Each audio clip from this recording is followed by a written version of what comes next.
In life, there's plenty of chances to be rewarded. Sometimes we spend our whole lives striving for these awards, these bright, shiny acknowledgements for our achievements, our deeds immortalized forever in a physical form. But some awards matter more than others.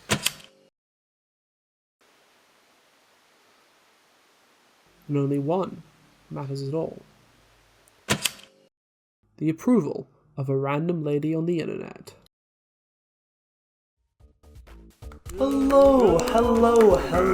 Thank you. No, thank you. My name is Eevecitrus, and folks, it is fantastic to be back. This year has been eventful. I learned how to code, I got hit by a van, and I got this figurine of Bowser in a go-kart. But more importantly than that, I played some fantastic games. And after my hiatus of, we'll get to that, I figured what better way to celebrate both my return and the year behind us than with my own homegrown awards show. Welcome to the Eevies.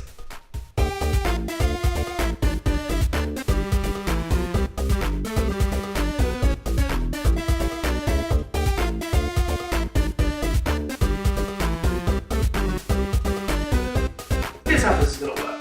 I rounded up every single game that I played in 2024. No, a lot of these didn't come out in 2024, but I myself played the vast majority of them that year. We've got a couple categories for various games in their moments, and each category will have 3 nominees. After I tell you about the nominees and a little bit about each of them, why I picked them and such, I'll pick one to take home the coveted Eevee in that category. After a couple of categories, I'll pick 5 games to duke it out for the best game that I played in 2024.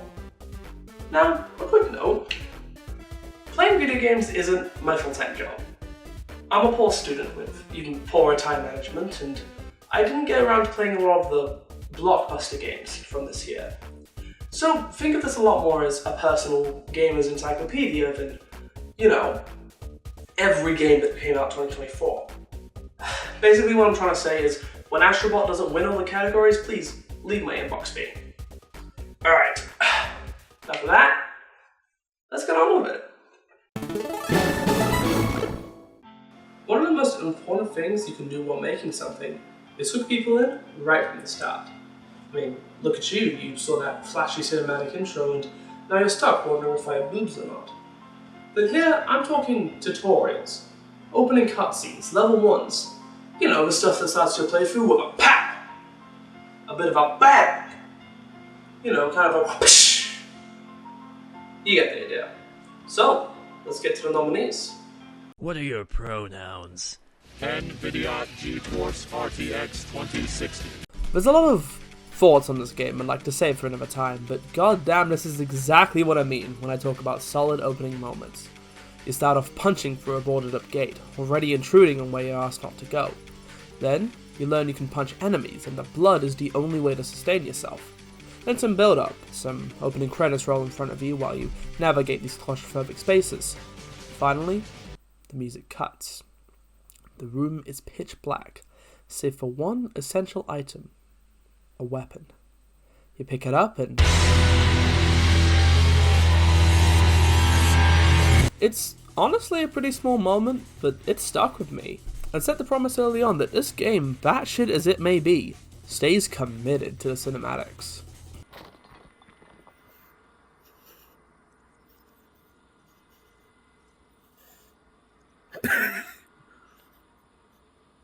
I got a VR headset this year. It's a pretty nifty little device and fueled some interesting new experiences. But of all the games to start off my journey into this unknown new medium, Superhot VR was certainly a choice. Okay, so you're there, and your first experience with the mechanics of Superhot. Simulated combat trials, shooting guns, throwing objects, punching directly through some guy in one fell swoop. All in a way that feels, to you at least, off-puttingly real. This, on its own, is a pretty solid intro. It's equal parts to power fantasy and precision demanding that make up Superhot games. But then...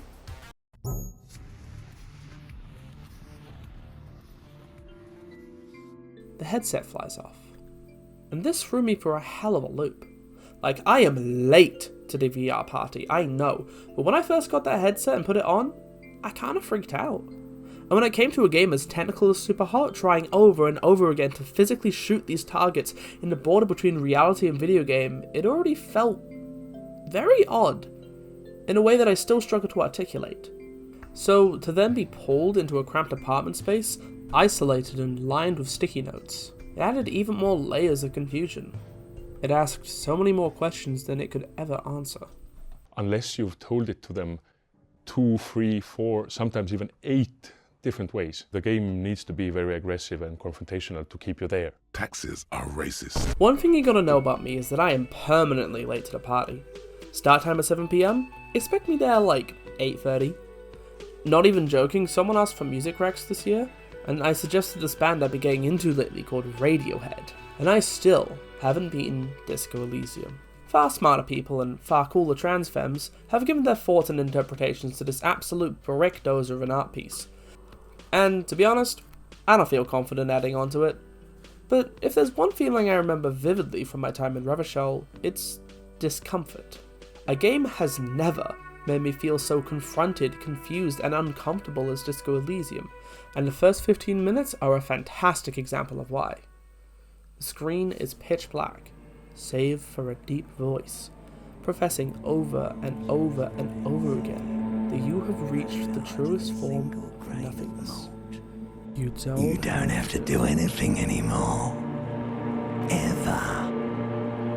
This voice is, I think, the deepest reaches of your brain. Then, your limbic system gets to talking, as you struggle to move, to think, to see anything at all. Once you do wake up, you're in the most miserable place imaginable. It pulls no punches in conveying how absolutely rock below the rockiest bottom you are, as you scramble to figure out who or what you're supposed to be, pulling fragments of memories, evidence of what took place here, and one by one, going from ancient reptile brain to something resembling a human.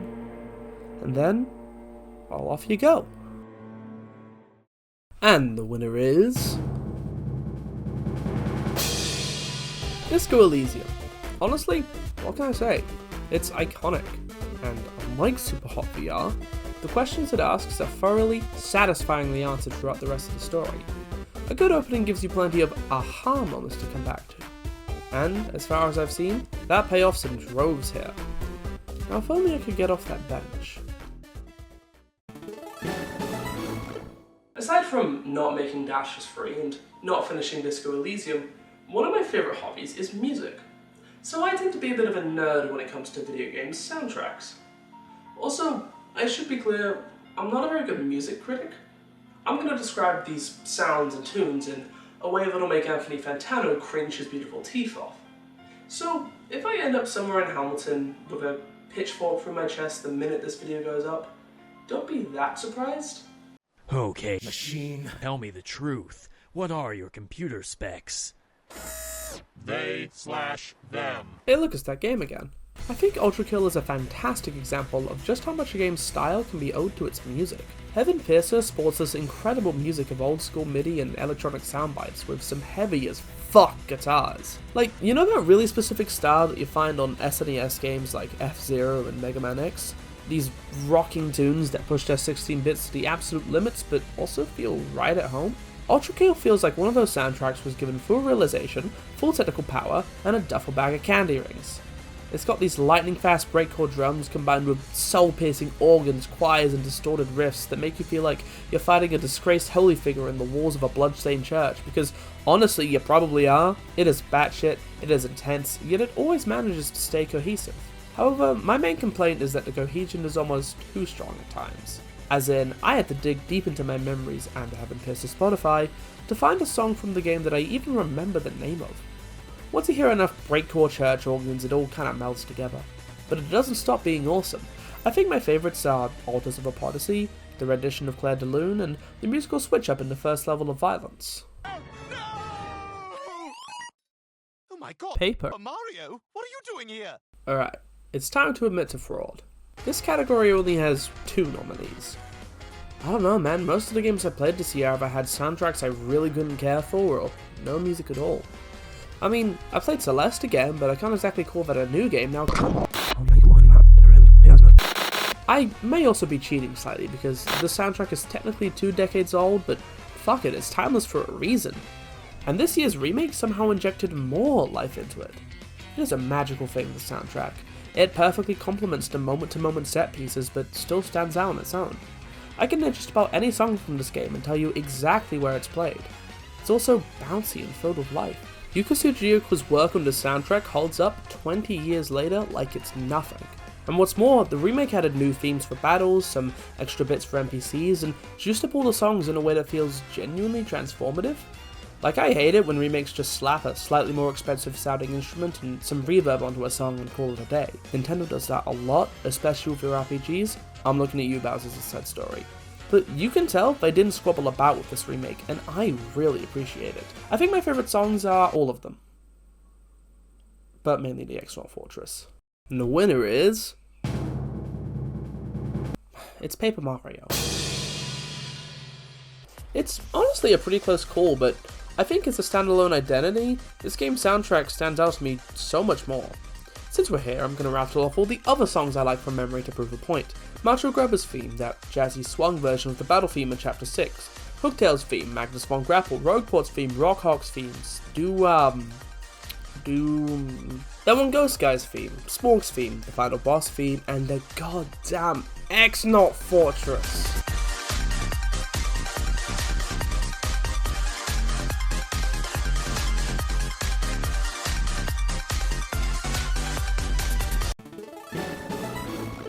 One of my favourite things in life is what I like to call the unexpected banger. You know, when you go like either to a restaurant or watch a movie or yes, even play a video game, and you expect something kind of mid-tier, maybe even bad, but instead you get blindsided and end up genuinely enjoying it. That's what these games are about. Now, mind you, there's kind of like a weird expectation versus reality ratio here. Like, 2 games of the exact same quality could be on this list. If I expect one to be great, and I expect one to be dog shit, that one's going to win. Which is kind of weird, but should be fine. Let's just get into it. It's not just a boulder, it's a rock. One of the stranger things that happened to me this year was when I was at a meeting for planning a poetry event. If you didn't think I was a loser before, you definitely do now. Midway through, I noticed an Xbox One on the host's higher shelf along with some Rock Band controllers. Now, I've had a lifelong fascination with these things. I was just barely too young to be fully into the plastic instrument craze, but I kept an interest in them, going even to today. And so, since he wasn't using the console anymore, I ended up getting the whole damn thing.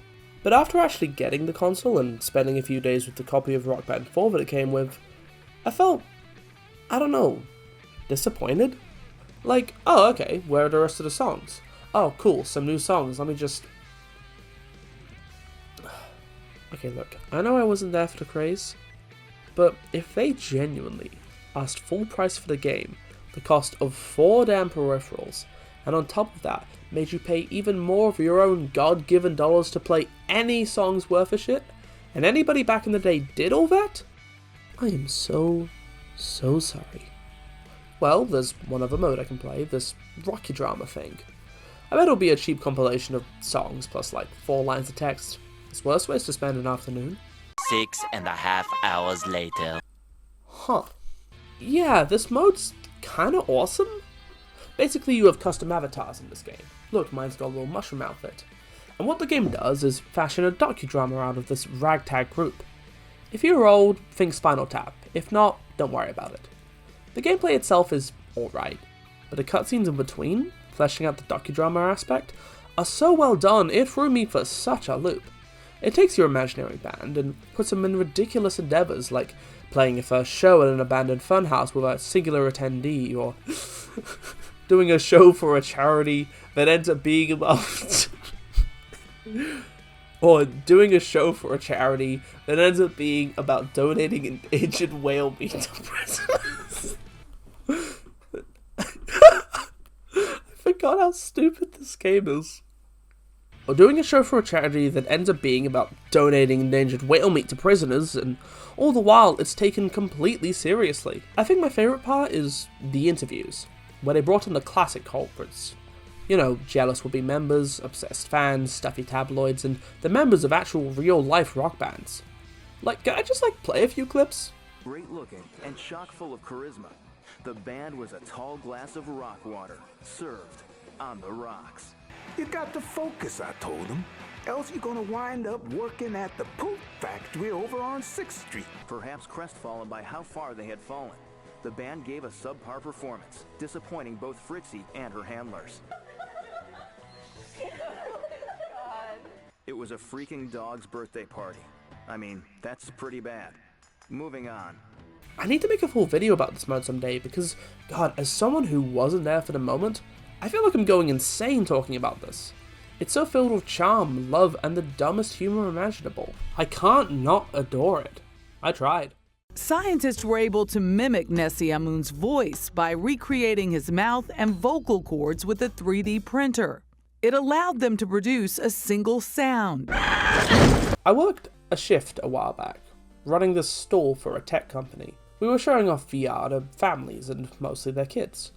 One of the games that I remember having to help these kids with was a little game called The Climb 2. I gave it a quick test run, so I knew somewhat what I was talking about, and then didn't think about it for a while. But a little later, I decided to buy it and check it out in my own time. I wasn't expecting much, just a tech demo to jam around with for a bit. But oh my God?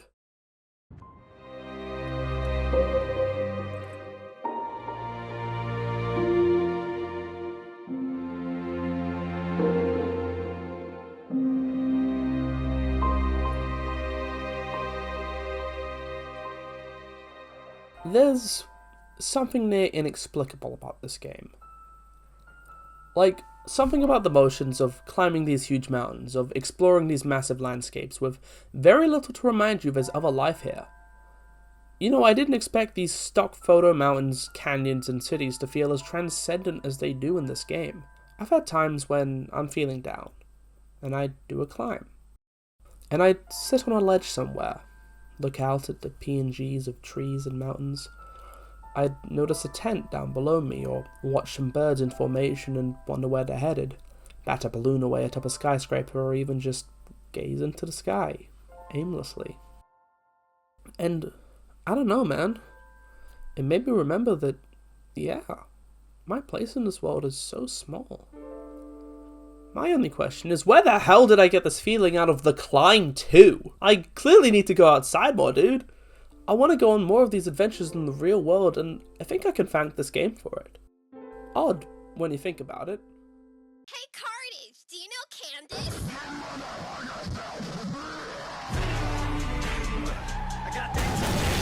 Hi, just a quick heads up. For whatever reason, Marvel Rivals currently crashes every time I try to play a match in it, so I can't capture any footage.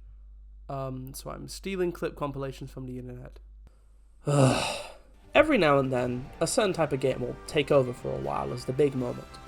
You know, a few games pioneer the genre and maybe we get a bit of traction, but there's this period, a bit after the golden age, where game after game is shoved down your throat by people who missed the mark and did not get the hint.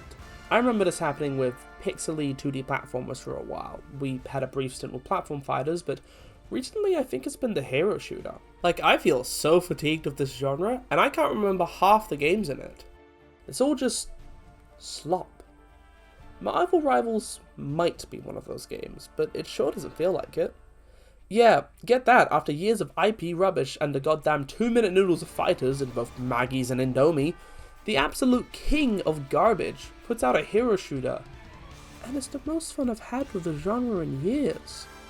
The moniker Marvel Rivals naturally has of Overwatch with Marvel characters is a frustrating one for me. Cause yeah, I mean, that's the best way to explain it for someone in a party and have them still want to talk to you. But for the first time in forever, it feels like a genuine progression of the formula. The team-up abilities introduce synergy without feeling too clunky. Characters feel like they have genuine new archetypes and abilities. It feels less like rip-offs of Paladins in Overwatch and more like new takes and genuinely fresh ideas. Like, I have a genuine respect and love of both Paladins and Overwatch, and these games essentially solidified the mold for this hogwash of a genre. But they've been copying each other's homework for years. Though I mean, these days, it's more like Overwatch rummages through Paladins, throwing out homework folders, and Paladins is working at Burger King. So, to see new, interesting, transformative takes on this genre in a sea of grey, green, and cel-shaded, it's like eating a new takeaway spot after the same kebab place for years. Yeah, I still like the old stuff, and there's room to complain, but I'm just glad it's something new, man. And the winner is... The Climb 2! Yeah, I don't have a whole lot to add here. This game shocked me with how genuinely lovely it is to play, but I imagine you're all a bit sick of it now, so let's move on. Alright, here we are. The final category before the best of the best. And this one's a bit trickier to explain. These are my favourite moments in a game. Like, you know, when you're playing a level, or you talk to a certain character, and you have that one specific moment that just hits you. And it kind of defines how you feel about the game as a whole. These are those moments. So, allow me to take you on a trip down memory lane. Starting with... Actually, who's the first one again? Oh, come on. I was lying. I had this moment about 3 months ago now. I was dealing with a lot of health problems and falling outs with friends, and the end of the uni year had left me a bit of a husk. On a whim one night, after not going outside for a few days, I chucked on The Climb 2. And when I got to a certain ledge in one of the levels, I sat down. Literally, I, in real life, sat down on the ground and admired the view for about 10 minutes. I watched the scenery go by. I noticed a tent down below me. I saw some birds flying in formation and felt so much better about everything and my place in it. This wasn't the only time I did this when playing, but I think it's the one I needed most. It's the main thing that led to all those inexplicable existentialist thoughts I blabbered on about earlier. Okay, I promise that's it for The Climb 2. We are moving on now.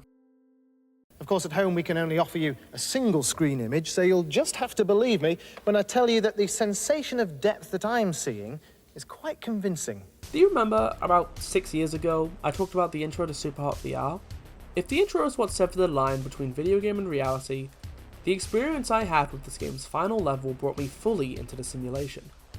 I spent days on this last section, dude. It's brutal. You're facing some of the toughest swarms in the game. You need perfect throwing, gunplay, strategizing, and split decision making, and you can't just stand still and shoot anymore. Nah, you gotta get your whole body involved. And so comes the final level. A 5-minute marathon of red guys coming from all angles, forcing you to be fully tuned in to everything around you. I'm not very fit, so it was genuinely physically demanding to do this part. And when I finally got to the end, after hours of crouching, moving, ducking and weaving, I fell to my knees. Like, literally, I collapsed onto my knees as I was told to destroy the pyramid. The whole progression of Superhot, to me at least, is one of assimilation, wearing you down, making you prove your worth over and over again in countless simulations and faceless targets, till you're exactly the machine you need to be. And nowhere did I feel this more, being so worn down I could not stand up. And just doing what the game told me to. It added a physical element that sold me on Superhot VR and got me to try out its non-VR counterpart, which we'll get to later. The rest of the ending's kinda ass though, but you didn't hear that from me.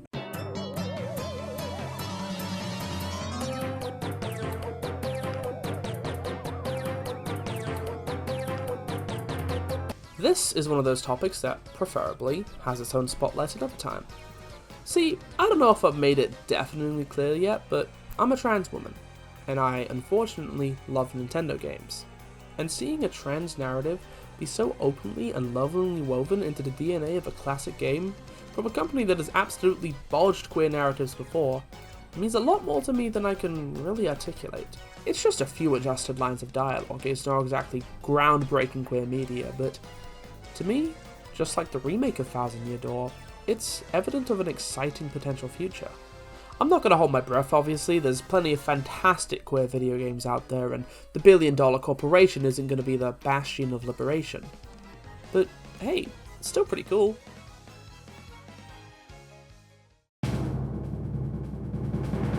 I think the winner here is Superhot VR. It's one thing for a game to make you feel kinda involved, and it's another to be lying there after finally conquering a level, actually physically sweating and out of breath. Superhot is so damn cool, dude. And here we are. The big guns. It's time to give the Eevee to the best game that I played in 2024. But first, of course, here are your 5 nominees.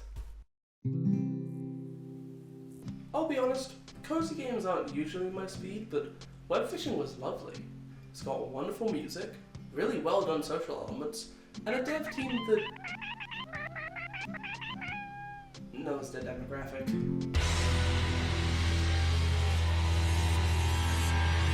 And on the other side of the retro graphics revival, we have Ultrakill, which, come on, you know it, you love it.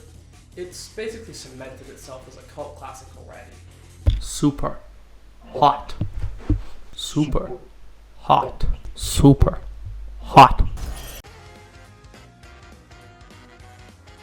The comeback of the goddamn century was some of the most love, care, and attention Nintendo has ever put into one of the best Mario adventures that you can play. And finally, the Climb 2! The Climb 2, Climb 2 sweep, Climb 2 sweep, Climb 2 sweep. Yeah! Sorry about that. Okay, the winner of the first ever Eevies and the best game that I played in 2024 is Superhot.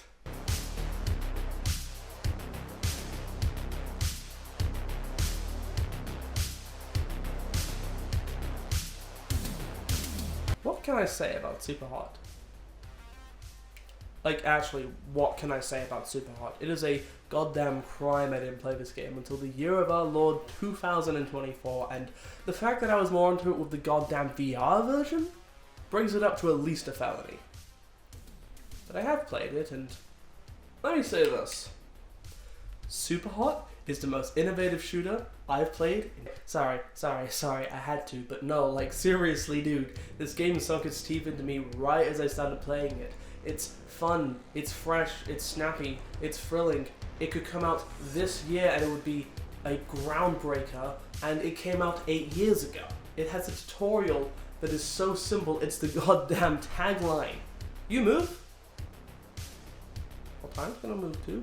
I feel like a goddamn idiot for praising Superhot right now. It's like telling you how good water is. Unless you're mad that Ultrakill didn't win, I don't need to tell you how good water is. The game knows how good it is. It knew how good it was in 2016. The ending of the game is literally, hey, go tell everybody how good this game is. And they have a reason to do that, because it's so good. I think that's what got me the most about Superhot. Because, like, going into it, I was expecting one of the best shooter games of all time. And you get that, but you also get this insane story about getting so obsessed with a piece of media that you actually become a part of it. The keyboard typing messages becoming part of the plot. Watching as this guy slowly lose his voice, his ability to do anything other than play Superhot. And the ending where you have to, like, shoot yourself playing the game to prove your worth to the network that's, like, in the game. Like, dude! It's nuts. My girlfriend told me that I should, like, take off the glasses whenever I'm, like, trying to make a point. I don't know if it's cheesy or not. Don't let me know. I feel like one of those Internet Explorer roleplay accounts right now. I feel like I'm recommending Radiohead again. Superhot calls itself the most innovative shooter you will play in years, and I can't refute that. This game is a damn masterpiece.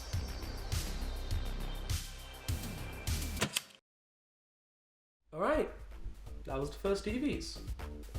Thank you if you got all the way to the end. Most people don't do that. If you were just here for the video itself, then you can dash off now. Take care. Sorry for the ultra kill joke. Click all the buttons if you want to. And take care. Again.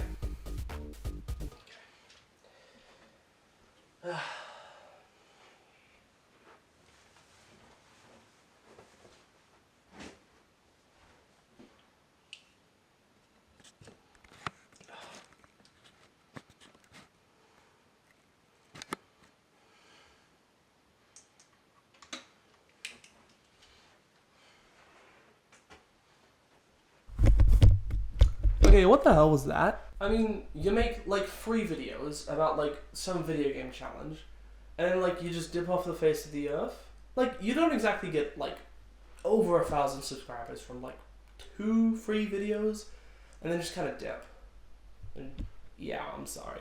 I honestly did want to do more of those Celeste videos, to be honest. You know, strike while the iron was hot and make stuff while I still had the ball rolling. But I kind of decided that if I'm gonna come back to this channel, I want to make stuff that's more me, you know? I just wasn't getting that spark, really, from doing those challenges anymore, and moved on to doing other things with my life for a bit. This whole video was kind of like a test run, you know? Get a relatively simple idea with a script you can write in like a week, and, you know, you can figure out the filming for. And yeah, honestly, this video was so much more fun to make. Like, I remember I had to get these from like Spotlight, you know, my girlfriend lent me her camera. I had to get a whole like lighting setup from like, and tripods from like my dad. He also gave me this like this thing, which is like a stabilizer. I don't know what to do with it. I don't think he did either. But yeah, the past few years have been kind of weird for me, but I'd say I've changed quite a lot for the better as a person. I mean, I wasn't even on HRD, or like I just started when I made those Celeste videos, and look at me now. But not like too much, please. But yeah, I want to give making videos another shot, another more genuine, higher effort shot. But also know that if I end up disappearing for another 2 years, that I'm doing just fine. It's all good. Alright, genuinely, I think that's all I have on my mind for now. I've been Evecitrus. You're the best. Signing off. I take care.